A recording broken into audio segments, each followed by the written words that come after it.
আসসালামু আলাইকুম। নির্মাণ রসায়নের আজকের পর্বে আমরা আলোচনা করব ইন্টেরিয়র ডিজাইনে ব্যবহৃত বোর্ড সম্পর্কে।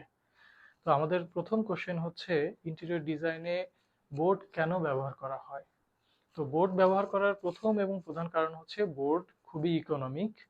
আর বোর্ডের যে প্রসেসিং টাইম, এটা প্রসেস এবং টাইম দুইটাই খুবই সহজ কম্পেয়ার টু কাঠ। তো কাঠের ফার্নিচারের বিষয়ে আমরা আসলে যেটা জানি যে কাঠ যখন আমরা একটা বাসায় ফার্নিচার বানানো শুরু করতাম, তখন আমরা শুরুতে আগে একটা গাছ কেটে সেটাকে প্রপারলি সিজনিং করে দীর্ঘ সময়, তারপরে আমরা সেটাকে কেটে তারপরে এটাকে পিস পিস করে চিরিয়ে তারপরে এটাকে আবার স্যান্ডিং করে সমান করে তারপরে আমরা একটা ফার্নিচার বানাতাম। এবং এই ফার্নিচারটাও কিন্তু এত কষ্ট করে বানানো সত্ত্বেও অনেক সময় দেখা যেত যে প্রপার সিজনিং এর অভাবে সেটা কিন্তু বাঁকা হয়ে যেত। অনেক সময় ফার্নিচার যেহেতু পাল্লাগুলো বেঁকে বেঁকে যে বেঁকে যায়, এবং অনেক সময় দেখা যায় যে একটু ফুলে যাওয়ার কারণে পাল্লা ঠিক মতো লাগে না, অথবা অনেক সময় পাল্লাগুলো দেখে যে খাটো হয়ে যায়। এই ধরনের যে শীত, গ্রীষ্ম, বর্ষার যে বাংলাদেশে যে সিজনাল যে চেঞ্জ গুলো, এই চেঞ্জের কারণে কাঠেরও কিন্তু চেঞ্জ আসতো। এই কারণে ফার্নিচার গুলা আসলে অত বেশি আহ, খুব বেশি ডিউরেবল, যে বিষয়টা যে একই রকম পারফরমেন্সে বেশি দিন থাকতে পারতো না। তো এটা যেহেতু মেনটেন করা একটু জটিল এবং ব্যয়বহুল একটা প্রসেস, এই প্রসেসটাকে সহজ করার জন্য কিন্তু বোর্ড এসছে। এবং যেহেতু বোর্ড তুলনামূলক ইকোনমিক এবং বোর্ডের অসংখ্য রকম ভেরিয়েশন বাজারে আছে, সেই কারণে আমরা কিন্তু ডিজাইনের পসিবিলিটি বোর্ডে অনেক অনেক বেশি পাচ্ছি। এই কারণেই আসলে মূলত বোর্ড এখন ব্যবহৃত হয়ে থাকে। বোর্ডের কত রকম থিকনেস আছে? বোর্ডের ক্যাটাগরি অনুযায়ী বোর্ডের থিকনেস সাধারণত 2 মিলি থেকে শুরু করে 25 মিলি বা 1 ইঞ্চি পর্যন্ত থিকনেসের হয়ে থাকে। এই থিকনেসগুলো সাধারণত 2 মিলি, 3 মিলি, 6 মিলি, 9 মিলি, 12 মিলি, 16 মিলি, 18 মিলি, 25 মিলি, এই কয়েকটা ভেরিয়েশনে বেশি হয়ে থাকে। সবচেয়ে ইকোনমিক বোর্ড কোনটি এবং এটা সম্পর্কে যদি কিছু বলেন? অনেক ধন্যবাদ। সবচাইতে ইকোনমিক এবং সবচাইতে কমন বোর্ড হচ্ছে পার্টিকেল বোর্ড। এবং এই পার্টিকেল বোর্ডটাই হলো সবচেয়ে পুরনো এবং এটি সবচেয়ে প্রথমে আসলে আবিষ্কার হয়। এটা আসলে পাটখড়ি এবং হচ্ছে কাঠের যে গুঁড়ো, সেগুলাকে কম্প্রেস করে এগুলাকে বানানো হয়, এই পার্টিকেল বোর্ডগুলোকে বানানো হয়। তো পার্টিকেল ভিনিয়ারের এই ভার্সন যেটা আমরা দেখছি, যে দুই সাইডেই পার্টিকেলের যে লুক সেটা দেখা যাচ্ছে, এটাকে আমরা বলি হচ্ছে প্লেন পার্টিকেল বোর্ড। এটার যে 12 মিলি ভার্সন আছে, সেই 12 মিলি ভার্সন দিয়েই কিন্তু সাধারণত পার্টেক্স এই পার্টিশন যেই দেয়ালগুলো এবং যে সিলিং এ যে ডেকোরেটিভ যে কাজগুলো করা হয়, সেগুলো কিন্তু মেজরিটি এই বোর্ডগুলো দিয়েই কিন্তু করা হয়। এবং এই বোর্ডগুলোতে সাধারণত ওয়াটার বেস যে সমস্ত পেইন্ট, যেমন এশিয়ান পেইন্টের দেয়ালে যে সমস্ত পেইন্টগুলো আমরা ইউজ করি, যেমন স্মার্ট ক্লিন বা ইমালশন, যে প্লাস্টিক ইমালশন যে পেইন্টগুলো, সেই পেইন্টগুলো ইউজ করে এটা একদম ইটের দেয়ালের মতোই কিন্তু এটার ইমপ্রেশন আসে। তো এইটার দুইটা ভেরিয়েশন সাধারণত আমরা দেখি, যে যখন এই র যে ফাইবার, এই ফাইবারের উপরে যখন আমরা ন্যাচারাল যেই ভিনিয়ার পেস্ট করি, তখন কিন্তু এটাকে বলে হচ্ছে ভিনিয়ার্ড বোর্ড। তো ভিনিয়ার্ড বোর্ডের এটা স্পেসিফিকলি আসলে বলা উচিত হচ্ছে পার্টিকেল ভিনিয়ার বোর্ড, কারণ পার্টিকেল বোর্ডের উপরে আমরা যে থিকনেসটা যদি আমরা দিকে তাকাই, দেখবো যে আমরা পার্টিকেলের মতো আসলে টেক্সচার। এবং উপরে যে ভিনিয়ারটা দেখতে পাচ্ছি, এটা হচ্ছে বেসিক্যালি গাছের যে লগ বা গাছের গুঁড়িটাকে গোল করে কেটে সেটাকে জাস্ট কাটারের মতো পাতলা করে স্লাইস করে এটার ছালটা আহ, বের করে ফেলা হয়, এবং এই ছালটা পরে হট প্রেস করে গ্লু এর মাধ্যমে এটাকে পেস্ট করে দেওয়া হয়, যেটা খুবই ডিউরেবল একটা ম্যাটেরিয়াল হয়ে যায়। তো এই ন্যাচারাল ভিনিয়ারের একটা দিকে থাকে সাধারণত একটা যে কোনো একটা গাছের ফাইবারওয়ালা লুক, এবং অপর সাইডে এটা একটা ট্রেডিশনাল একটা কমন একটা লুক। সাধারণত যখন এই ফেসটা নিয়ে আমরা কনসার্ন থাকি, তখন আমরা ওয়ান সাইডেড বোর্ড আমরা ইউজ করি। যখন আমরা কিছু কিছু ক্ষেত্রে, যেমন ওপেন শেলফের ক্ষেত্রে আমরা দুই সাইডই আমরা দেখতে পাই, তখন আমরা এটার বোথ সাইড একই রকম টেক্সচারের বোর্ডও পাওয়া যায়, সেরকম বোর্ডও আমরা ইউজ করে থাকি। এটা গেল আসলে ন্যাচারাল ভেরিয়েশনের যদি বোর্ড হয় পার্টিকেলে, তাহলে এটাকে বলছি আমরা ন্যাচারাল পার্টিকেল ভিনিয়ার বোর্ড। আর এই পার্টিকেল বোর্ডটাকে যখন আর্টিফিশিয়াল বা লেমিনেটস ব্যবহার করে যখন লেমিনেটেড করে দেওয়া হয়, কোটিং করে দেওয়া হয়, তখন এটাকে বলা হচ্ছে পার্টিকেল লেমিনেটেড বোর্ড, বা সংক্ষেপে সবচেয়ে কমন যেটা আমরা জানি যে মেলামাইন বোর্ড।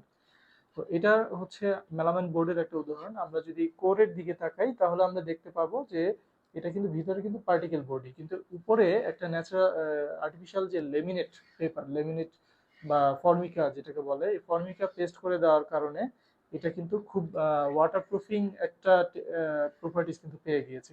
এই সারফেসের উপরে যদি এক মাসও পানি পড়ে থাকে এবং এই সাইডে যদি না লাগে, তাহলে কিন্তু এই পানি কিন্তু এই বোর্ডের কোনো ক্ষতি করতে পারবে না, যেটা কিন্তু এই ধরনের বোর্ডগুলোর ক্ষেত্রে সেটা অ্যাপ্লিকেবল না।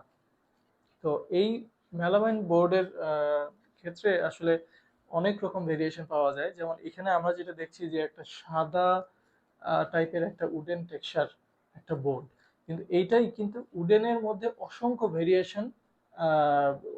ভেরিয়েশন পাওয়া যায়। যেমন এখানে আমরা একটা দেখতে পাচ্ছি যে একটু ডিপ কালারের উড, এছাড়া আরো অনেক অসংখ্য রকমের উড টেক্সচারে এটা পাওয়া যায়, সলিড টেক্সচারে পাওয়া যায়, এবং এটার আরো বিভিন্ন রকম উপরে যে লেমিনেশন, প্লাস্টিক যে লেমিনেশন আছে, এই লেমিনেশনেরও অনেক রকম ভেরিয়েশন পাওয়া যায়। যেমন এখানে একটা দেখতে পাচ্ছি 3D বোর্ড বলে এটাকে, 3D মেলামাইন বোর্ড। এটা উপরে যে লেমিনেশনটা, এই লেমিনেশনের প্যাটার্নটা একটু আলাদা হতে এটা একটা 3D একটা ইফেক্ট দেয়। এবং এটারও আরেকটা ভেরিয়েশন আছে যেটা আসলে অনেকে আমরা এত চকচকে বা এরকম 3D ভাব পছন্দ করি না, তাদের জন্য এটা কিন্তু ম্যাট ভার্সনও কিন্তু বাজারে অ্যাভেলেবেল আছে। এবং এটার যদি একটু রাফ ফিল অনেকে পছন্দ করে, তাহলে রাফ ফিলের জন্য এই ধরনের সুপার বোর্ডের আর্টিফ্যাক্ট বোর্ড বলে এটাকে, এই আর্টিফ্যাক্ট বোর্ডেরও ভার্সন বাজারে অ্যাভেলেবেল আছে। তো মেলামাইন বোর্ডের সবচেয়ে কমন একটা বিষয় হলো যে এটার কিন্তু মেলামাইন বোর্ডের ক্ষেত্রে সবচেয়ে গুরুত্বপূর্ণ বিষয় হচ্ছে মেলামাইন বোর্ড আমরা কিন্তু সাধারণত আমাদের আশেপাশে যে ফার্নিচারের দোকানগুলো আছে, এই ফার্নিচারের দোকানগুলোতে খুব দেখে থাকি। কিন্তু এই ফার্নিচার দোকান থেকে যেই ফার্নিচার গুলো কিনে আমরা বাসায় ব্যবহার করেছি, তাদের অনেকেই আমরা খেয়াল করি যে এই ফার্নিচার গুলো খুব বেশি দিন টেকসই হয় না। সাধারণত দেখা যায় যে এই এজিং এর যেই ম্যাটেরিয়ালটা এজিংটা ব্যবহার করা হয়, সেটা খুব দ্রুতই খুলে চলে আসে। এবং আমরা খেয়াল করব যে এই এজিং গুলো সাধারণত খুবই পাতলা হয়, যার কারণে এটা কিন্তু খুলে আসে। তো এটা আসলে কি এই এজিং এর নিম্নমানের কারণেই এটা খুলে আসে। এবং আরেকটা গুরুত্বপূর্ণ কথা যেটা, সেটা হলো যে মেলামাইন বোর্ডের মধ্যে কিন্তু এই কোয়ালিটির গ্রেড আছে। যেমন এ গ্রেডের মেলামাইন বোর্ড, যেটা সাধারণত আর্কিটেকচারাল ফার্মরা, যেই ইন্টেরিয়র ডিজাইনের ফার্মরা যে ধরনের বোর্ডগুলো ইউজ করে চেষ্টা করে, সেটা হলো এ গ্রেডের বোর্ড। এই এ গ্রেডের বোর্ড মার্কেটে কিন্তু খুব কম পাওয়া যায়। এখন কিন্তু মার্কেটে বেশিরভাগই বি গ্রেডের মেলামাইন বোর্ড দিয়েই আসলে লোকাল দোকানগুলো ভর্তি থাকে। তো আমরা এই জন্য চেষ্টা করি যে খুব ভালো স্বনামধন্য যে ডিলার পয়েন্টগুলো, সেগুলো তাদের কাছ থেকে এ গ্রেডের বোর্ড ইনস্যুর করার চেষ্টা চেষ্টা করি। এবং ইনস্যুর করার জন্য কোম্পানির সাথেও যোগাযোগ রাখার বিষয়টা আমরা রেকমেন্ড করি। তো মেলামাইন বোর্ডের ক্ষেত্রে একটা স্পেশাল ভেরিয়েশন আছে, যেটা হলো 16 মিলি, যেটা অন্য তেমন একটা ভেরিয়েশন অন্যখানে পাওয়া যায় না। সেটা হলো 16 মিলি বোর্ড, যেটা ফার্নিচার গ্রেডও অনেকে বলে থাকে। এই 16 মিলি বোর্ড দিয়ে কিন্তু ইভেন এই ক্যাবিনেটটাও করা হয়েছে, যথেষ্ট ডিউরেবল। এবং এই 16 মিলি এবং 18 মিলি, যেটা সবচেয়ে কমন, 18 মিলি বা 18 মিলির অপর নাম হচ্ছে আসলে 3/4 থিকনেসের বোর্ড। 18 মিলির একটা বোর্ডের দাম যদি ভালো একটা ব্র্যান্ডের হয়, সেক্ষেত্রে আনুমানিক প্রায় 2450 টাকার মতো হয়ে যায়। এবং সেখানে আসলে 16 মিলি একটা বোর্ডের দাম 1800 থেকে শুরু করে 1900 টাকা পর্যন্ত হয়ে থাকে। এই দুটার কথাই বললাম যেটা এ গ্রেডের বোর্ড। এবং এই 16 মিলির মধ্যে আবার বি গ্রেডের বোর্ডও আছে, যেটা আসলে অ্যাজ লো অ্যাজ 1400 টাকা পর্যন্ত কিন্তু হয়ে থাকে। তো আসলে 16 মিলি বোর্ড ব্যবহার করার ক্ষেত্রে স্পেশালি সাবধান হওয়া লাগবে, যাতে বি গ্রেডের বোর্ড কোনোভাবেই না হয়। তাহলে বি গ্রেডের বোর্ডে আসলে লাইফ টাইম খুবই কম হয় এবং এটা ওজনও খুব হালকা হয়। আমরা যখন একটা ইকোনমিক কনটেক্সট চিন্তা করি যে ক্লায়েন্টের আসলে একটু ইকোনমি দরকার, একটু কম খরচে উনি অনেকগুলো কাজ করাতে চাচ্ছেন, তখন আমরা কিন্তু তাকে 16 মিলি সাজেস্ট করি। কারণ 16 মিলিটা সবচেয়ে বাজারে পপুলার, এবং এটা কিন্তু অলমোস্ট 18 মিলির মতোই কিন্তু স্ট্রেংথ আছে, এবং সব রকম অলমোস্ট বেশিরভাগ প্রপার্টিজই 18 মিলির মতোই, কিন্তু এটা প্রাইস সিগনিফিকেন্টলি কম। এমডিএফ বোর্ড তো দেখতে সবচেয়ে সলিড এবং স্টার্ডি লাগে, তো এমডিএফ বোর্ড কি সবচেয়ে ভালো, এই বিষয়ে কিছু বলবেন কিনা? অনেক ধন্যবাদ। এমডিএফ বোর্ড, আমরা এখন আমার হাতে যে বোর্ডটা আছে এটা বেসিক্যালি বলে হচ্ছে plain MDF board, without any lamination বা উইদাউট এনি ন্যাচারাল ভিনিয়ার। এটা লুকটা হচ্ছে এরকম, খুব সলিড, চারিদিক থেকেই খুব সলিড দেখতে, এবং সবারই প্রথম ধারণা থাকে যে কাউকে প্রথমে জিজ্ঞেস করলে যারা আসলে বোর্ড সম্পর্কে ধারণা নেই, সবাই ভাববে যে এটাই মনে হয় সবচেয়ে শক্তপোক্ত বোর্ড, বাট আসলে বাস্তবে তা না। এই বোর্ডটা মূলত তৈরি হচ্ছে কাগজের গুঁড়ো এবং কাঠের গুঁড়ো, এই বিষয়গুলোকে কম্পোজ করে তারপরে অ্যাডিসিভের মাধ্যমে কম্প্রেস করে এই ধরনের বোর্ডগুলো তৈরি করা হয়। তো যেহেতু এখানে কাগজের গুঁড়া আছে, সো এটা কিন্তু ময়েশ্চার কন্টেন্ট ধারণ করার ক্ষমতা এটার আসলে অন্যান্য বোর্ডের চেয়ে বেশি। যদিও স্পেশাল কিছু এডিশন আছে যেগুলো আসলে একটু তুলনামূলক ওয়াটার প্রুফ, তবে জেনারেলি সাধারণ এমডিএফ বোর্ডে আসলে ওয়াটার কনজাম্পশন ক্যাপাসিটি একটু বেশি, যার কারণে বোর্ডটা হালকা পানিতে লাগলে ফুলে যাওয়ার একটা রিস্ক থাকে। তো এই এমডিএফ বোর্ডটাকে আমরা যদি চিন্তা করি যে এটাকে উপরে যখন আমরা আবার ন্যাচারাল ভিনিয়ার পেস্ট করছি, ঠিক যেরকম আমরা পার্টিকেল ভিনিয়ারের উপর পেস্ট করছিলাম, তো আমরা যখন ন্যাচারাল ভিনিয়ার যখন এখানে পেস্ট করছি, তখন এক সাইডে ন্যাচারাল ভিনিয়ার, আরেক সাইডে রেগুলার একটা ইকোনমিক একটা ভিনিয়ার ইউজ করা হয়েছে। তো এটাকে আমরা বলছি এমডিএফ ভিনিয়ার্ড বোর্ড। এটা হচ্ছে এমডিএফ এর veneered version, natural veneered version. এবং এই এমডিএফ কে যখন আমরা আবার আর্টিফিশিয়াল লেমিনেট যখন পেস্ট করে যখন পাচ্ছি, পেস্ট হয়ে যখন পাচ্ছি, তখন এটাকে আমরা বলছি এমডিএফ মেলামাইন বোর্ড। সো ভিতরে এমডিএফটা ঠিকই আছে এরকমই, আর উপরে এটা মেলামাইন বোর্ডের মতো লেমিনেট ইউজ করা হয়েছে। তো এই লেমিনেট ইউজ করার কারণে যেটা হয়েছে যে এই উপরে লেমিনেশনে যদি পানি থাকে বা পানি পড়ে, তাহলে কিন্তু আসলে বোর্ডের কোনো ক্ষতি হচ্ছে না, কিন্তু যদি পানিটা এই সাইড দিয়ে চুয়ে যায় তাহলে একটা রিস্ক থেকে যায়। তবে এখানে আসার একটা বিষয় হচ্ছে যে সাধারণত এই ধরনের বোর্ডগুলা মেলামাইন, এমডিএফ মেলামাইন বোর্ড যেগুলো ইম্পোর্টেড বা একটু ভালো কোয়ালিটির, সেগুলোতে কিন্তু একটু উন্নত মানের বোর্ডই ব্যবহার করা হয় যাতে পানিতে এত সহজে না ফুলে। এইখানে আমরা একটু স্পেশাল একটা বোর্ড আমরা দেখাতে চাই, এটা ইউভি বোর্ড। এই ইউভি বোর্ডটার স্পেশালিটি হচ্ছে এই যে উপরের লেমিনেশনটা, এটা আসলে যেরকম এখন আমরা দেখতে পাচ্ছি যে উডেন টেক্সচার, এটা আবার মার্বেল টেক্সচারেও আছে এবং সলিড কালারেও পাওয়া যায়। তো এই তিনটা ভেরিয়েশনই কিন্তু হাই গ্লসি বোর্ডগুলো পাওয়া যায়, যেটা এখনকার যে এইচপিএল বা এই ধরনের যে গ্লসিনেস যে ইফেক্টগুলো দেয় যে বোর্ডগুলোতে, সেই বোর্ডগুলোর মতোই দেখতে অনেকটা, কিন্তু এইচপিএল এর চেয়ে অনেকটাই ইকোনমিক। এবং এখানে একটা স্পেশাল বিষয় বলার যেটা, সেটা হলো যে এই বোর্ডটি কোম্পানি দাবি করে যে এটার ভিতরে যে কোর হিসাবে যে এমডিএফ বোর্ডটা ব্যবহার করা হয়েছে, সেটা আসলে মালয়েশিয়ান রবিন ব্র্যান্ডের থেকে ওনারা ইম্পোর্ট করে এনেছে, যার কারণে এটা পানিতে কিন্তু অত বেশি আসলে পানিতে ফোলার বেশি রিস্ক নেই। তো এমডিএফ বোর্ড আসলে কোথায় ব্যবহার করা হয়? এমডিএফ বোর্ড আমরা যখন ন্যাচারাল যদি ভিনিয়ারের কথা চিন্তা করি, ন্যাচারাল ভিনিয়ার যখন আমরা ব্যবহার করি, তখন আমরা আসলে লেকার করার জন্যই ব্যবহার করি।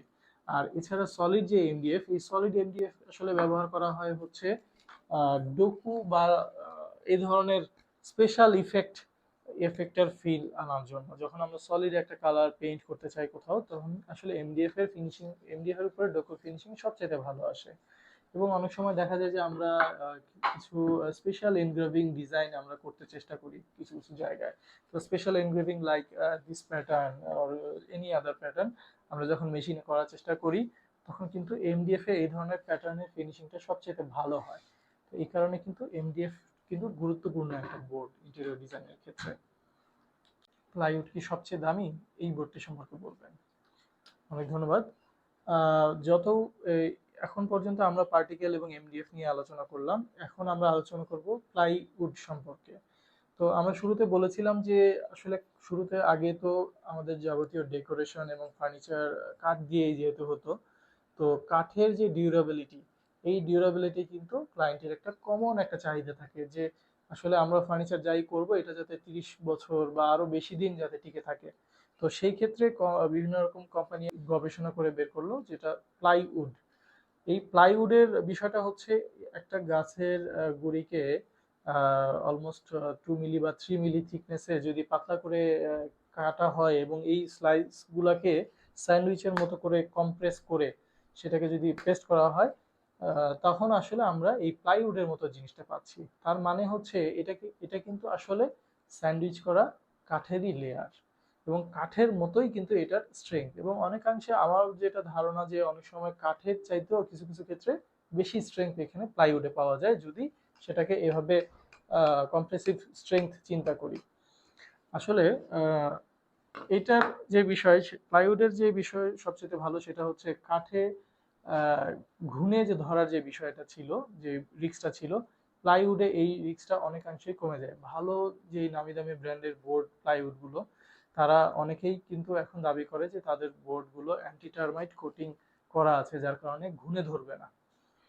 তো এই প্লাইউডের মধ্যেও এরকম ন্যাচারাল এবং আর্টিফিশিয়াল দুই রকম ভেরিয়েশনই পাওয়া যায় মার্কেটে।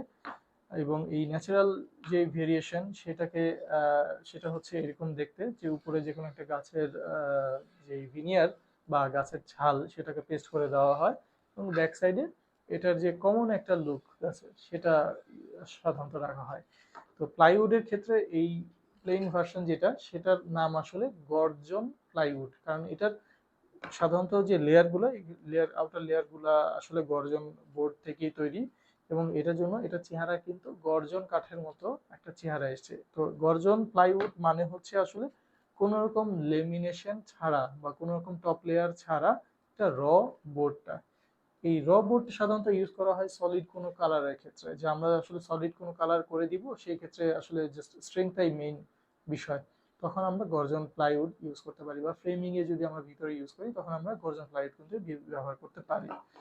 তো আর ভিনিয়ারের ক্ষেত্রে যেটা দেখা যায় যে আমরা যখন আসলে লেকার করি, তখন হয় আমরা পার্টিকেল ভিনিয়ার অথবা এমডিএফ ভিনিয়ার অথবা প্লাই ভিনিয়ার, 3 রকম ভেরিয়েশনের যে কোনো রকম আমরা করতে পারি।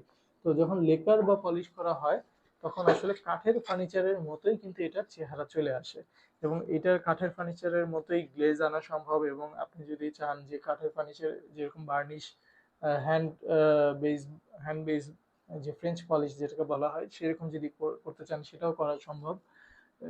তো এই পলিশ বা লেকার করার পরে অনেক সময়ই যদি কাজের ফিনিশিং ভালো হয়, অনেক সময় কিন্তু বোঝাই যায় না এটা যে কাঠের তৈরি নাকি বোর্ডের তৈরি। এবং আরেকটা বিষয় হচ্ছে যে এই ফার্নিচার গুলো বানানোর পরে অনেক সময় দেখা যায় যে এটা আসলে বোঝা কঠিন হয়ে যায়, যে এই যে 3টা রকম ভেরিয়েশন, যে প্লাই ভিনিয়ার, এমডিএফ ভিনিয়ার এবং পার্টিকেল ভিনিয়ার, ভিতরে আসলে কোন ধরনটা ইউজ করা হয়েছে। সো ব্যবহারের পূর্বেই, কাজ শেষ হওয়ার পূর্বে আমার মনে হয় যে যদি কেউ যাচাই করতে চান যে তার ম্যাটেরিয়ালটা ঠিকমতো কোন প্রপার ম্যাটেরিয়াল ইউজ করা হচ্ছে কিনা, তাহলে এই জিনিসটা আগে থেকেই বোর্ডের সাইডটা দেখেই যাচাই করে নেওয়া ভালো, কারণ ফিনিশিং এর পরে এই জিনিসটা আসলে বোঝার সম্ভব হয় না। তো ডেফিনেটলি এই 3টে ভেরিয়েশনের মধ্যে প্লাই ভিনিয়ারের স্থায়িত্বই সবচেয়ে বেশি হবে। এবং প্রাইস কম্পারিজনের দিক থেকে চিন্তা যদি করি আমরা, তাহলে আসলে প্লাই ভিনিয়ারেরই সবচেয়ে দাম বেশি। তো এই গর্জন প্লাইয়ের উপরে যখন আমরা লেমিনেট বা ফর্মিকা পেস্ট করি, তখন আসলে এটা আসলে আর মার্কেটে খুব একটা পাওয়া যায় না। শুধু একটা কোম্পানি কিছু লেমিনেটস ডাইরেক্ট ওদের কোম্পানি থেকে পেস্ট করে প্রোভাইড করে, সেটা হচ্ছে আহমেদ, এবং ওনারা গ্রিন লামের লেমিনেটস গুলো দিয়ে সাধারণত প্রোভাইড করে থাকে। তো এটার যখন প্লাইয়ের উপরে এই যে আমরা দেখতে পাচ্ছি যে কোডটা হচ্ছে প্লাই, এবং এটার ফ্রন্ট সাইডে যখন এরকম গ্লসি বা ম্যাট এরকম একটা লেমিনেশন লাগিয়ে দেওয়া হয়, বা অপর সাইডেও এটা না হয়ে অন্যরকম যে কোনো একটা কিছু যখন লাগিয়ে দেওয়া হয়, তখন এটাকে বলা হয় হচ্ছে এইচপিএল লেমিনেটেড বোর্ড, বা অনেকে আমরা এটাকে এইচপিএল বোর্ড বলেও চিনে থাকি। তো এই এইচপিএল বোর্ডের অনেক রকম ভেরিয়েশন হয়। তো তার আগে আমরা একটু এই যে এই গর্জন ফ্লাই, তার একটা স্পেশাল 2টা ভার্সন নিয়ে আমরা একটু কথা বলবো। তো স্পেশাল ভার্সনের মধ্যে প্রথমে আমি কথা বলতে চাই যে মায়া গোল্ড নামে এই বোর্ডটা সম্পর্কে। এটি আহ, সাধারণ যে গর্জন ফ্লাই, তার তুলনায় ওনারা দাবি করেন যে এটার কোয়ালিটি অনেকটাই ভালো, এবং এটার যে ফিনিশিং তা দেখেও কিছুটা ধারণা করা যায় যে হ্যাঁ এটা একটু স্পেশাল কেয়ার নিয়েই বানানো এই বোর্ডটা। তো এটা সাধারণ বোর্ডের চাইতে একটু হয়তো বা টেকসই বেশি হওয়ার কথা। আর এছাড়া আরেকটা স্পেশাল ভেরিয়েশনে গর্জন প্লাই পাওয়া যায় যেটাকে বলা হয় হচ্ছে মেরিন প্লাইউড। তো মেরিন প্লাইউডের বিষয় যেটা সেটা হচ্ছে আমরা অনেক সময় আর্দ্র আবহাওয়ায় এই ফার্নিচারগুলো ব্যবহার করতে চাই। নট আর্দ্র আবহাওয়া মানে কিন্তু আসলে এটা না যে সারাক্ষণ এটা পানিতে ভিজবে। এটা হচ্ছে আর্দ্র আবহাওয়া। তার মানে হচ্ছে হয়তোবা লঞ্চ বা জাহাজ এই ধরনের জায়গাগুলোতে যেখানে পানি লাগে না বাট সারাক্ষণ আসলে পানির যে ভ্যাপসা যে ভাবটা সেই ভাবটা থাকে। তো ওই ভাবটা থেকে যদি ফার্নিচারগুলোকে দীর্ঘদিন টেকসই রাখতে হয় তখন আমরা এই মেরিন প্লাইউড সাধারণত আমরা সাজেস্ট করে থাকি। তো এই সাজেশনের পিছনে আরেকটা গুরুত্বপূর্ণ বিষয় হচ্ছে যে এটা কিন্তু আপনাকে ওয়াটারপ্রুফ এই গ্যারান্টি দিচ্ছে না, বরং একটা আর্দ্র আবহাওয়াতে প্লাইয়ের চাইতে একটু বেশি টেকসই হয় এই গ্যারান্টিটা দিচ্ছে। সো যদি একটা আর্দ্র আবহাওয়াতে সাধারণ প্লাই যদি 5 বছর যায়, ওই আর্দ্র আবহাওয়াতে এই মেরিন প্লাই নিয়ে 10 বছর মোটামুটি চলে যাবে। তাহলে যে সমস্ত জায়গায় একদম পানি লাগার সম্ভাবনা আছে বোর্ডে সেসব জায়গাতে আমরা কোন বোর্ড ব্যবহার করতে পারি? ধন্যবাদ। যেসব জায়গাতে আসলে ডিরেক্ট পানির কন্টাক্ট লাগবে, যেমন হচ্ছে কিচেনের ক্ষেত্রে কিচেনের সিঙ্কের নিচের অংশটা যেখানে ডাউন ওয়াশ আছে, এখানে কন্টিনিউয়াসলি পানি আসলে লাগতেই থাকে। তো সেই ক্ষেত্রে আমরা ইভেন ওয়াশরুমের ক্ষেত্রেও ওয়াশরুমের ভিতরে যখন আমরা বেসিনের নিচে একটা ক্যাবিনেট করতে চাই বা যে কোনো একটা কর্নারে একটা ক্যাবিনেট করতে চাই, সেই সমস্ত স্পেসে আমরা আসলে পিভিসি বোর্ডটাকে আমরা সাজেস্ট করে থাকি। এই পিভিসি বোর্ডের বিশেষত্ব হচ্ছে এই বোর্ডটা যেহেতু প্লাস্টিক দিয়ে তৈরি, তার মানে হচ্ছে এটা পানির নিচে যদি 1 বছরও পড়ে থাকে, আই হোপ কোনো কিছুই এটার আসলে চেঞ্জ হবে না তেমন একটা, যেহেতু প্লাস্টিক আসলে খুব একটা ন্যাচারাল ফ্রেন্ডলি প্রোডাক্টও না, এই কারণে প্লাস্টিকের ডিকে খুবই কম। তো এই মেলামাইন পিভিসি বোর্ডের আবার 2 রকম ভেরিয়েশনই পাওয়া যায়। যেমন আমরা এখানে যেটা দেখতে পাচ্ছি যে সলিড কালার। এই পিভিসির ক্ষেত্রে আরেকটা ভেরিয়েশন আছে যেটা আসলে খুব কমন, এখন অনেক জায়গায় ইউজ হচ্ছে। সেটা হচ্ছে পিভিসি কিন্তু লেমিনেটেড ভার্সনেই পাওয়া যায়, যেমন টেক্সচার পিভিসি। এই পিভিসি আমরা যেরকম এখানে যেমন দেখতে পাচ্ছি একটা উডেন একটা ফাইবারের মধ্যে, এটা কিন্তু আবার মার্বেল ফাইবারের মধ্যেও বিভিন্ন রকম শেডে পাওয়া যায়। সো আমরা কিন্তু এই পিভিসি কে যদি আমরা সলিড পিভিসি ইউজ করতে হয় তখন আমরা আসলে যে কোনো একটা সলিড কালার করার জন্য এই ধরনের সলিড পিভিসি ব্যবহার করে থাকি। আর যদি কেবিনেট যেটা আসলে পেইন্ট করার প্রয়োজন আসলে হবে না, সেখানে কিন্তু আমরা খুব সহজেই এই লেমিনেটেড পিভিসি কিন্তু ব্যবহার করতে পারি, সেটা উডেন টেক্সচারের হোক বা মার্বেল শেডের হোক, যে কোনো শেডেই আমরা ব্যবহার করতে পারি এবং এটা কোনো রকম মেইনটেনেন্সেরই কোনো প্রয়োজন পড়ে না। অনেকের ধারণা হতে পারে যে যদি এটা ওয়াটারপ্রুফ হয় তাহলে পিভিসি বোর্ড ব্যবহার করে যদি আমরা সব ফার্নিচার করি তাহলে এটা কেমন হবে? আসলে পিভিসি বোর্ড ব্যবহার করে সব রকম ফার্নিচার করা সম্ভব না, কারণ হচ্ছে পিভিসি বোর্ডকে ম্যানিপুলেট বা ডিজাইনের কাস্টমাইজেশনে এটার অপশন খুবই কম। আর দ্বিতীয়ত যেহেতু আমরা বললাম যে স্ক্রু হোল্ডিং ক্যাপাসিটি এটার কম, তো সেক্ষেত্রে আসলে কেবিনেটের যে পাল্লাগুলো এগুলো দিয়ে আসলে এটা যদি করা হয় তাহলে এটা খুব বেশি দিন টেকসই হবে না। আর যেহেতু এটা একটু গর্জন প্লাই বা অন্যান্য বোর্ডের চাইতে তুলনামূলকভাবে একটু দুর্বল, সো এগুলো বাঁকাও হয়ে যেতে পারে। সো এবং আরেকটা বিষয় হচ্ছে যে পিভিসি বোর্ড কিন্তু এই ধরনের বোর্ডগুলোর চাইতে একটু এক্সপেন্সিভ। সো আসলে ওভারঅল জিনিস চিন্তা করলে যে পিভিসি বোর্ড দিয়ে আসলে সব কাজ করা সম্ভব না, বাট হ্যাঁ বেশ কিছু জিনিস আছে যেগুলো আসলে পিভিসি বোর্ড দিয়েই করা বেটার। এই বোর্ডগুলো ব্যবহারের ক্ষেত্রে কোনো রিস্ক ফ্যাক্টর আছে কিনা স্পেশালি, কারণ আমরা প্রায়ই দেখছি বিভিন্ন জায়গায় আগুন লাগছে এবং এই আগুনের কারণে মালের ক্ষতি হচ্ছে ব্যাপক। অনেক ধন্যবাদ। হ্যাঁ, খুব গুরুত্বপূর্ণ একটা কোশ্চেন এবং এটার অ্যান্সার হচ্ছে যে কয়েকটা বোর্ড নিয়ে আমরা কথা বললাম এই প্রত্যেকটা বোর্ডই আসলে খুবই দাহ্য পদার্থ এবং যেহেতু এগুলোর র ম্যাটেরিয়ালস বেশিরভাগই কাঠ এবং প্লাস্টিক, যেটা আমরা পিভিসি কথা বলছি এটাও আসলে খুবই ফ্লেমেবল একটা ম্যাটেরিয়াল। সো এগুলো প্রত্যেকটাই আসলে আগুনের ক্ষেত্রে খুব সাবধান থাকতে হবে এই বোর্ডগুলো ব্যবহারের ক্ষেত্রে। তবে এক্ষেত্রে একটা স্পেশাল বোর্ডের কথা আমরা মেনশন করতে চাই যেটার নাম হচ্ছে ইকো বোর্ড। এখানে আমরা ইকো বোর্ডের একটা স্যাম্পল দেখতে পাচ্ছি। এবং এই বোর্ডটার কিন্তু পিভিসির মতোই বেশ কয়েকটা ভেরিয়েশনে আছে, যেমন আমরা এটা সলিড কালারের মতো এমডিএফ এর মতো চেহারার সলিড টেক্সচারও পাই, যেটা আমরা পেইন্ট করে যে কোনো রকম একটা কালারে করে ফেলতে পারি ডোকো করে। এবং এটার উডেন বেশ কিছু টেক্সচারের বোর্ডও বাজারে আসলে অ্যাভেলেবল আছে। তো এই বোর্ডটার ক্ষেত্রে একটা স্পেশাল বিষয় হচ্ছে যে এই বোর্ডটাকে বলা হয় হচ্ছে ফায়ার রিটার্ডেন্ট। এবং ফায়ার রিটার্ডেন্টের বিষয় হচ্ছে এটা আগুন লাগলে এটা পানিতে, প্রথমত এটা পানিতে নষ্ট হবে না, সো এটা ওয়াশরুমে বা কিচেনে বা যে কোনো জায়গায় ইউজ করা যেতে পারে, যত জায়গায় আসলে আমরা আহ, এই পিভিসি বোর্ডটা ইউজ করতে চাচ্ছি। এবং এর পাশাপাশি কোনো জায়গায় যদি ফায়ারের হ্যাজার্ড থাকে, সেই সব জায়গাতে কিন্তু আমরা ইকো বোর্ডটাকে সাজেস্ট করে থাকি, কারণ হচ্ছে এটা বিষয় বলা হয় হচ্ছে এটা কয়েলের মতো জ্বলবে, জ্বলবে এবং এটার কোনো ধোঁয়া হবে না। সো এটা ডেফিনেটলি ফায়ার ইনসিডেন্টের যদি কোনো রকম রিস্ক থাকে, তাহলে এটা তুলনামূলক এইসব বোর্ড, বাকি সব বোর্ডের চেয়ে এটা একটা সেফার একটা বোর্ড। অনেকগুলো বোর্ড নিয়ে আলোচনা করলাম। এছাড়াও কি কোনো বোর্ড আছে যেগুলো সাধারণত ইন্টেরিয়রে ইউজ হয়? হ্যাঁ, অবশ্যই। এছাড়াও আরো বেশ কিছু বোর্ড আছে যেগুলো আসলে কমনলি বা আসলে বিভিন্ন সময় ইউজ করে থাকি আমরা। যেমন আমরা একটা বোর্ডের স্পেশালি কথা বলে থাকি যেটাকে বলা হচ্ছে জিপসাম বোর্ড। অনেকেই হয়তো বা এটা চিনে থাকবেন। জিপসাম বোর্ড সাধারণত এটা বেসিক্যালি জিপসাম পাউডার বা চক, এই কাইন্ড অফ বোর্ড, যেটা আসলে সিলিং বা পার্টিশনে বেশিরভাগ ব্যবহার হয়। এবং সাধারণত আমরা কমার্শিয়াল অফিসগুলোতে যেখানে ফায়ারের হ্যাজার্ড আছে, সেই সব জায়গাগুলোতে আমরা আসলে জিপসাম বোর্ড দিয়ে বেশিরভাগ কাজ করে থাকি। তো জিপসাম বোর্ড দিয়ে যদি সিলিং করা হয়, বাইরের দেশে আসলে জিপসাম দিয়ে বেশিরভাগ সিলিং করা হয়। এবং এই জিপসামের সিলিং কিন্তু ডেকোরেটিভ সিলিং যেগুলো, এগুলো পার্টেক্সের মতোই আসলে ইমপ্রেশন দিয়ে থাকে। তো জিপসাম বোর্ডেরও বেশ কয়েকটা ভেরিয়েশন আছে, এবং স্পেশাল যে ভেরিয়েশন আমার হাতে আছে এটা হচ্ছে ফায়ার রেজিস্ট্যান্ট বোর্ড বলা হচ্ছে। এবং এটার ফায়ার রেটিংও আছে 1 বা 2 ঘন্টার একটা। তো এই ফায়ার রেটিং এর যে বিষয়টা সেটা হচ্ছে একটা একটা নির্দিষ্ট সময় পর্যন্ত, এখানে ফায়ার রেট করা আছে 2 ঘন্টা 50 মিনিট, তার মানে এটা 2 ঘন্টা 50 মিনিট পর্যন্ত আসলে আগুনটাকে আপনার কাছ থেকে ও ঠেকিয়ে রাখতে পারবে। সো এটা একটা স্পেশাল কাইন্ড অফ বোর্ড, যেটা নট অনলি সিলিং এবং পার্টিশনের ক্ষেত্রেও এই ধরনের বোর্ড ব্যবহার হতে পারে। এবং এটারই আরেকটা অ্যাডভান্স ভার্সন, রিসেন্ট একটা ভার্সন আছে, সেটা হচ্ছে ম্যাগনেসিয়াম বোর্ড।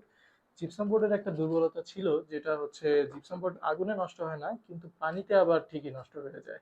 তার মানে হচ্ছে যদি আমরা কমার্শিয়াল অফিসে যখন আমরা সিলিং করছিলাম, তখন আমরা ওই ক্যাসেট এসি বা সেন্ট্রাল এসি এই ধরনের যদি ইস্যুতে যখন পানি ঘেমে যায় বা পানি পড়ে বা লিকেজ হয়, তখন এই স্যানিটারি বিভিন্ন ইস্যুর কারণে যদি লিকেজ হয়, তো এই বোর্ডগুলো ক্ষতিগ্রস্ত হয় খুবই।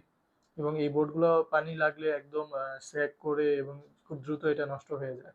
তো এই ল্যাকিংসটা ওভারকাম করে আমরা এখন বাজারে পাচ্ছি হচ্ছে ম্যাগনেসিয়াম বোর্ড। এবং এটা জিপসামের মতোই বেশ কয়েকটা ভেরিয়েশনে পাওয়া যায়, এবং এটার ক্ষেত্রেও বলা হয় যে এটা ফায়ার রিটার্ডেন্ট এবং ওয়াটারও রেজিস্ট্যান্ট এবং bacteria proof, termite proof, sound proof এবং এনভায়রনমেন্ট ফ্রেন্ডলি, সব রকম আসলে প্রপার্টিজই আছে। সো আমরা এখন জিপসামের পরিবর্তে অনেকেই আসলে ম্যাগনেসিয়াম বোর্ড ব্যবহারের কথা চিন্তা করছি। অনেক রকম ক্লায়েন্টই আছেন যারা কাঠের একটা ফিল ওনারা ওনাদের ফার্নিচারে পছন্দ করেন। তো এই ক্ষেত্রে দেখা যায় যে সবাই বার্মাটিক ফাইবারটাকে প্রেফার করতে পছন্দ করেন। তো এই বার্মাটিক ছাড়া আর কোনো ফাইবার কি আছে কিনা যেটা ক্লায়েন্টরা ইয়ে করতে পছন্দ করতে পারেন? অনেক ধন্যবাদ। আহ, বাজারে আসলে শুধুমাত্র বার্মাটিক ফাইবার না, আসলে অসংখ্য রকম ফাইবারের টেক্সচার কিন্তু অ্যাভেলেবল আছে। তো এই অ্যাভেলেবল যে টেক্সচারগুলো আছে, এর মধ্যে বার্মাটিক যে টেক্সচার, অনেক সময় আমাদের ক্লায়েন্টরা একটু প্রতারিত হয়ে থাকেন, আমি বলবো যে ওনাকে বার্মাটিক বোর্ড দেওয়া হচ্ছে।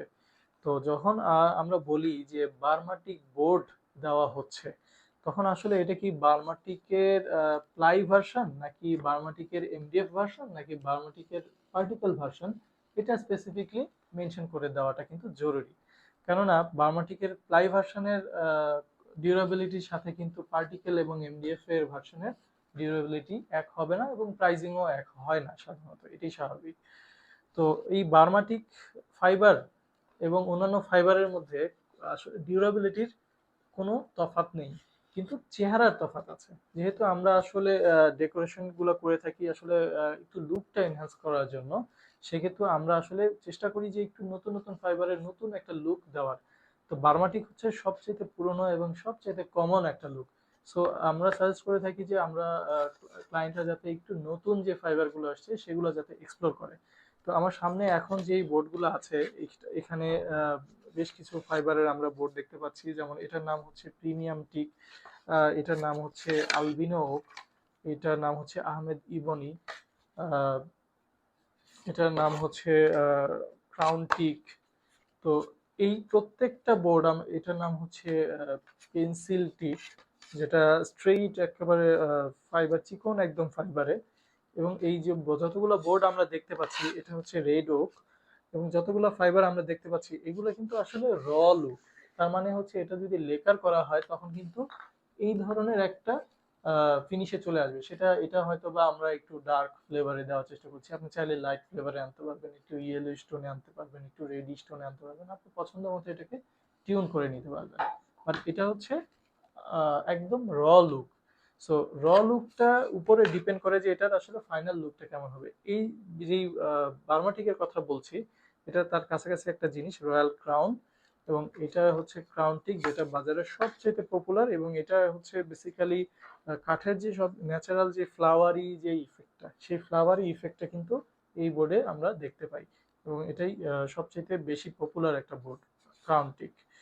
তো এটা হচ্ছে স্ট্রেট লাইন টিক, যে বার্মাটিকের কাছাকাছি একটা ফাইবার, যেটা ওই একটু কালচে ধরনের আঁশ আছে। এটার নাম হচ্ছে গোল্ডেন টিক, যেটা একটু হলদে হলদে একটা ভাব থাকবে।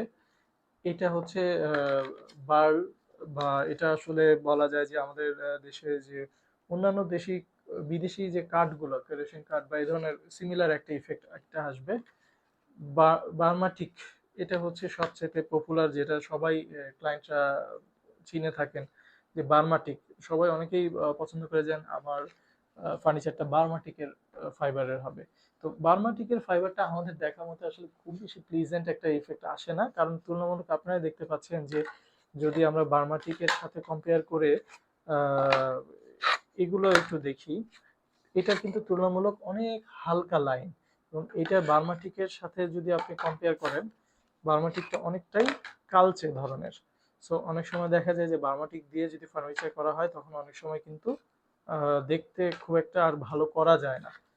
কম্পেয়ার করে আসলে দেখতে পারেন যে বার্মাটিকের তুলনায় অন্যান্য জিনিসগুলো ভালো লাগে কিনা। বাজারে এখন খুব জনপ্রিয় একটা ভার্সন হচ্ছে এইচপিএল বোর্ড। তো এইচপিএল বোর্ডটা সম্পর্কে একটু বিস্তারিত বলবেন। অনেক ধন্যবাদ। জি, অবশ্যই বাজারে এখন সবচেয়ে বেশি আসলে ব্যবহার হচ্ছে এইচপিএল বোর্ড, এবং আমাদের ম্যাক্সিমাম প্রজেক্টেও আমরা এইচপিএল বোর্ডটাকেই প্রেফার করছি। তো এইচপিএল বোর্ডের ক্ষেত্রে একটা প্রথম বিষয় হচ্ছে যে যেহেতু এইচপিএল বোর্ডটাকে প্লাই বোর্ডের উপরে লেমিনেট পেস্ট করে করা হয়, সো এটার প্রসেসিংটা খুব গুরুত্বপূর্ণ। তো এই প্রসেসিংটা সাধারণত যেটা করা হয় যে এইচপিএল বোর্ডের দুই সাইডেই এই লাইনার, এটাকে বলা হচ্ছে লাইনার, যেটাকে প্লেন একটা জিনিস দেখতে পাচ্ছি আমরা, সারফেস। তো এই লাইনার গুলাকে আমরা সাধারণত বডিতে বা ব্যাক সাইডে যে 6 মিলি ব্যবহার করি, দুটোতেই বোথ সাইডে আমরা পেস্টিং করার চেষ্টা করে থাকি। তো এই বোথ সাইডে পেস্টিংটার বিষয়টা খুব গুরুত্বপূর্ণ, কারণ হচ্ছে যে যত রকম আমরা বোর্ড দেখলাম এগুলো সবই কিন্তু খুবই উচ্চ তাপমাত্রায় এবং উচ্চ প্রেসারে এই পেস্টিং গুলা কিন্তু করা হয়। তো আমরা এই লাইনার যেগুলো বোর্ডের উপরে যদি আমরা হাতে পেস্ট করি, তাহলে কিন্তু খুব সহজেই এই 1-2 বছরের মধ্যে কিন্তু এই লাইনার গুলা উঠে আসতে পারে। এটা অ্যাডহেসিভের কোয়ালিটির কারণে হতে পারে, ওয়েদারের কারণে হতে পারে, অথবা ইনস্টলেশনের ত্রুটির কারণে হতে পারে। সো এই রিস্ক গুলো না নিয়ে সবচেয়ে বেস্ট হচ্ছে যে যেগুলো হট প্রেস বা কোল্ড প্রেস মেশিন যেগুলো আছে, চেয়ারম্যান বাড়ির দিকে সাধারণত এই মেশিনগুলো বেশি অ্যাভেলেবল, এবং এই মেশিনগুলো দিয়েই আসলে এই প্লাইবোর্ডের উপরে বোথ সাইড বা ওয়ান সাইড বা এক সাইডে এইচপিএল লেমিনেশন যেটাই বলেন, সেই লেমিনেশন গুলো পেস্টিং করে নেওয়া। তাহলে আপনার ফার্নিচারের স্থায়িত্ব অনেকটাই বেড়ে যাবে এবং কাজের যে ফিনিশিং সেটা অনেকখানি বাড়বে। তো সাধারণত ব্যাক সাইডে এরকম যেটা আমরা বলছিলাম যে পাতলা এইচপিএল, এই এইচপিএলটা ব্যবহার করা হয়। এবং আমরা এখানে দেখাচ্ছি যে ব্যাক সাইডে এটা কিন্তু আসলে এই গর্জন প্লাই, এটাকেই বোথ সাইডে যখন পেস্টিং করা হবে তখন এটাই 6 মিলি এইচপিএল হয়ে যাবে। তো এটা সাধারণত বোথ সাইডে পেস্ট করে প্যাচ পিছনে ইউজ করা হয়। আর এইটা সাধারণত বডি গুলোতে ইউজ করা হয়। সো যখন ক্যাবিনেট আমরা খুলবো তখন ভিতরে আমরা সাধারণত এই ধরনের চেহারার বোর্ডগুলো দেখে থাকি।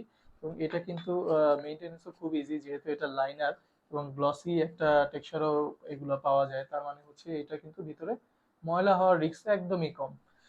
তো এইচপিএল বোর্ডের সাধারণত পাল্লা এবং যেই ভিজিবল অংশগুলা, সেই অংশগুলোর জন্য অসংখ্য রকম লেমিনেশন আমাদের অলরেডি রয়েছে বাজারে। আমার পিছনে আমরা দেখতে পাচ্ছি যে এখানে বিভিন্ন রকম কোম্পানির এইচপিএল এর বই আছে, ক্যাটালগ বই আছে, এবং এক একটা বইয়ে কমপক্ষে 50 থেকে 100টি করে, এবং ওইখানেও আমরা দেখতে পাচ্ছি কমপক্ষে 50 থেকে 100টি করে ভেরিয়েশনের এইচপিএল কিন্তু আছে মার্কেটে। সো এখানে আমরা যেটা দেখতে পাচ্ছি যে একদম মার্বেলের মতো দেখতে একদম হাই গ্লসি একটা এইচপিএল, এবং এটাকে ওই প্লাইবোর্ডের উপরে আমরা পেস্ট করেছি, এবং এটার সাইডে আমরা পিভিসি এজ ব্যান্ড আমরা ব্যবহার করেছি, এবং ব্যাক সাইডে লাইনার বা প্লেন কালারের যে সলিড ফর্মিকা সেটা আমরা ব্যবহার করেছি। সো এই ধরনের বোর্ডগুলো সাধারণত ব্যবহার করা হয় হচ্ছে কেবিনেটের বা যে কোনো একটা প্যানেলিং এর সামনে যে দিকটা ভিজিবল থাকে। তো এই ভিজিবল এটা হচ্ছে পিভিসি দিয়ে ফিনিশ করা ভার্সন। তো এটারই আরেকটু প্রিমিয়াম ভার্সন আমরা যদি চিন্তা করি, সেক্ষেত্রে আমরা দেখব যে আহ, এই যে এই বোর্ডটা, এটা হচ্ছে এইচপিএল এরই আরেকটা টেক্সচার, যেটা আসলে ডার্ক একটা মার্বেলের টেক্সচার। এবং এই টেক্সচারটাতে এই বোর্ডটাতে আমরা যেটা চেষ্টা করেছি যে এই এসএস অ্যালুমিনিয়ামের এজিং যেটা ইনস্টল করা হয়েছে, এবং এই অ্যালুমিনিয়াম এজিং ইনস্টল করার ফলে এটার কিন্তু লুকটা অনেকাংশে প্রিমিয়াম লাগছে। তো এটা এটারই যদি আমরা এইচপিএল যদি চিন্তা করি যে আরো ভেরিয়েশন পাওয়া যায় কিনা, হ্যাঁ, এইচপিএল সলিড কালারেও পাওয়া যায়, এইচপিএল মার্বেল টেক্সচারে পাওয়া যায়, এইচপিএল উডেন টেক্সচারে পাওয়া যায়। সো এখানেও আমরা দেখছি যে প্লাইয়ের উপরে এইচপিএল পেস্ট করে এবং ব্যাকসাইডে লাইনার পেস্ট করে এইচপিএল বোর্ড কিন্তু করা হয়েছে। এবং এটা যেমন হাই গ্লস ফিনিশে পাওয়া যায়, সেরকম মিড গ্লস ফিনিশে পাওয়া যায়, এবং একদম ম্যাট বা রাফ ফিনিশেও কিন্তু পাওয়া যায়। যেমন এই বোর্ডটারই কিন্তু একটা রাফ ভার্সন এখানে আমার হাতে আছে, যেটা এটা ছিল গ্লসি ভার্সন এবং এটা ছিল একদম রাফ ভার্সন। এবং এখানে আমরা সাইড থেকে দেখতে পাচ্ছি যে এই গর্জন প্লাইয়ের উপরে যখন ব্যাক সাইডে যখন আমরা লাইনার পেস্ট করেছি এবং ফ্রন্ট সাইডে যখন আমরা এইচপিএল পেস্ট করেছি, তখন আসলে এটার চেহারাই কিন্তু চেঞ্জ হয়ে গিয়েছে। এটার ইমপ্রেশন এবং এটার ইমপ্রেশন অনেকখানি ডিফারেন্ট। সো ক্লায়েন্টের চাহিদা অনুযায়ী বা ওনার টেস্ট অনুযায়ী আমরা কিন্তু এই জিনিসগুলো টিউন করতে পারি। এবং আরো একটা বিষয় হচ্ছে যে কিচেনের ক্ষেত্রে বা অনেক ফার্নিচারের ক্ষেত্রে ইদানিং আমরা প্রোফাইল হ্যান্ডেল বা রেগুলার যে হ্যান্ডেলগুলো আমরা ব্যবহার করি, এই ধরনের একটু স্পেশালাইজ একটু ফ্যান্সি হ্যান্ডেল বা এই হ্যান্ডেলগুলোর পরিবর্তে কিন্তু আমরা অনেক অনেক সময় এই প্রোফাইল হ্যান্ডেল ইউজ করে থাকি। সো এই অ্যালুমিনিয়ামের হ্যান্ডেল, যেটা আমরা দেখতে পাচ্ছি যে আসলে বোর্ডটা কেটে এটা ভিতরে ঢুকে গিয়েছে এবং এটাকে স্পেশাল অ্যাডিসিভ দিয়ে এটাকে ইনস্টল করা হয়েছে, এবং এর সাথে সাথে অ্যালুমিনিয়াম প্রোফাইল যে এজিং, সেই এজিং গুলোও ব্যবহার করা হয়েছে। সো এই এই ভেরিয়েশন গুলা মাধ্যমে আসলে একই বোর্ড ব্যবহার করে কিন্তু অসংখ্য রকম, বা একটা ফ্ল্যাটে বা একটা অফিসে অসংখ্য রকম ডিজাইন পসিবিলিটি কিন্তু আমাদের সুযোগ হয়। অনেক রকম বোর্ড তো দেখলাম, কিন্তু আসলে ক্যাবিনেট বা বিভিন্ন রকম ডেকোরেশনে করার সময় কোথায় কোন থিকনেসের বোর্ডগুলো ব্যবহার করা হয় সেটা সম্পর্কে কিছু বলবেন কিনা? হ্যাঁ, অনেক ধন্যবাদ। আসলে বোর্ডের বিভিন্ন রকম বোর্ডের আসলে 2 মিলি থেকে শুরু করে 25 মিলি পর্যন্ত ভেরিয়েশনের এই সমস্ত বোর্ডগুলো পাওয়া যায়। তো সাধারণত আমরা যদি আমরা কেবিনেটের কথা চিন্তা করি, তাহলে সাধারণত কেবিনেটের পিছনে আমরা চেষ্টা করি মিনিমাম 6 মিলি, তার মানে হচ্ছে এরকম একটা থিকনেসে 6 মিলি থিকনেসের একটা প্লাই বা মেলামাইন বোর্ড বা সিমিলার এইচপিএল বোর্ড, এই ধরনের বোর্ডগুলো দেওয়ার কারণ 6 মিলির চাইতে যদি কম দেওয়া হয়, তাহলে অনেক সময় দেখা যায় যে কেবিনেট হ্যাং করতে হয়, বা এই কেবিনেটের যে এই বোর্ডগুলো, এটা কিন্তু পিছনেই আহ, এটা লেগে থাকে। এটার সাপোর্টটা নিয়ে থাকে। এটার স্ট্রেংথটা মূলত পিছন থেকেই আসে। তো এই বোর্ডটা যদি এর চেয়ে পাতলা হয় তখন দেখা যায় যে ফার্নিচারের ডিউরেবিলিটি নিয়ে অনেক ইস্যু থাকে। আর সাধারণত পার্টিশন বা যে কোনো ধরনের ওয়াল প্যানেলিং এই ধরনের ক্ষেত্রে আমরা সাধারণত ব্যবহার করে থাকি যে 12 মিলি থিকনেসের বোর্ডগুলো।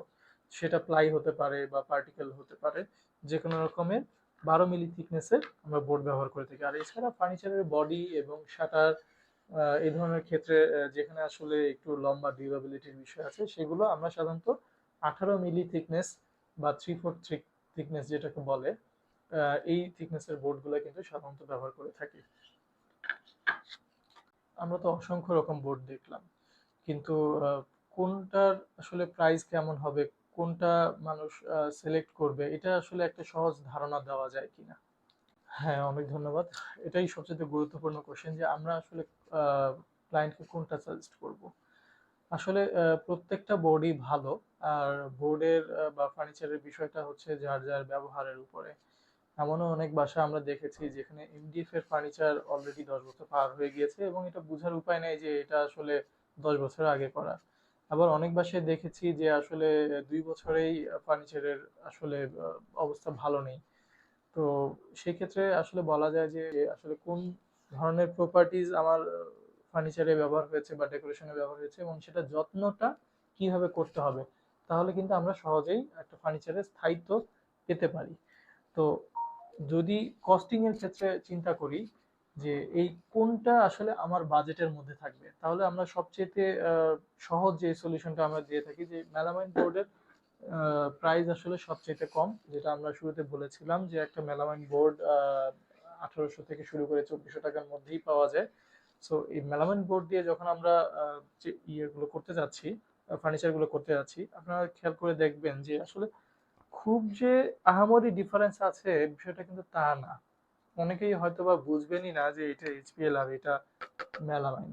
সো কিন্তু এটার দুইটার প্রাইসের কিন্তু আকাশ পাতাল তফাৎ। কারণ যেখানে এই বোর্ডটা 18 মিলি ভার্সনটার দাম হচ্ছে 2400 টাকা, সেখানে একটা এইচপিএল কিন্তু টেস্টিং করার পরে এটার কিন্তু দাম প্রায় 8500 থেকে 9000 টাকা পর্যন্ত হয়ে গিয়ে থাকে। যেহেতু ভিতরের যে বোর্ড এটার কস্টিং আলাদা, এটার সামনে লেমিনেশনেরও একটা বিশাল একটা কস্টিং আছে, পিছনের লাইনারের একটা কস্টিং আছে, এবং ওভারঅল জিনিসটা কস্ট পেস্টিং করার পরেও একটা কস্টিং আছে। এবং সাধারণত মেলামাইন বোর্ডের তুলনায় এই জিনিসগুলো একটা প্রিমিয়াম হওয়াতে এগুলো ট্রান্সপোর্টেশন এবং ওয়েস্টেজ ফ্যাক্টরি অনেক বেশি, যার কারণে এই বোর্ডগুলোর কাজগুলো একটু সাধারণত এক্সপেন্সিভ হয়। আর এর মাঝামাঝি যদি আপনারা চিন্তা করেন কেউ, তাহলে আসলে এই ইউভি বোর্ড যেটা, ইউভি বোর্ডের ফার্নিচার আপনারা করতে পারেন, অথবা এই ধরনের ভিনিয়ার্ড ভার্সনে যদি যেতে চান সেটাও আপনারা যেতে পারেন।